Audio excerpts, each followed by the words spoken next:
నమస్తే welcome to E6 TV నేను మీ Sampath Kumar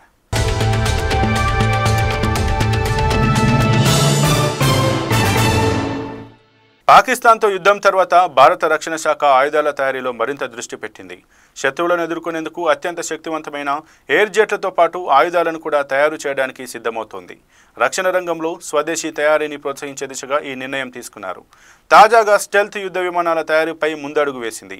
advanced medium combat aircraft project అమలు కోసం ఎగ్జిక్యూషన్ నమూనాకు రక్షణ మంత్రి రాజ్నాథ్ సింగ్ ఆమోదం తెలిపారు. దీనిలో భాగంగా స్టెల్త్ లక్షణాలతో medium weight deep penetration fighter జెట్ను తయారు చేయనుంది. ఇది శత్రువుల రాడార్లను తప్పించుకుని వారి గగనతలంలోకి దూసుకుని వెళ్లగలుగుతోంది.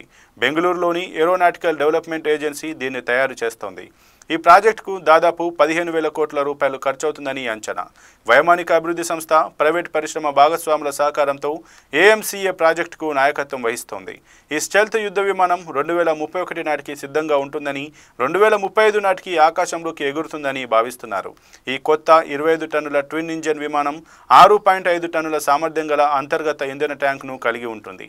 దాంతోపాటు ఈ 5వ తరం stealth fighter jet artificial intelligence ద్వారా ఆధారితమైన ఎలక్ట్రానిక్ పైలట్తో అమర్చబడి ఉంటుంది. అంతేకాదు ప్రతికూల వాతావరణ పరిస్థితుల్లోనూ ఇది పనిచేసి సత్తా చాటగలదు.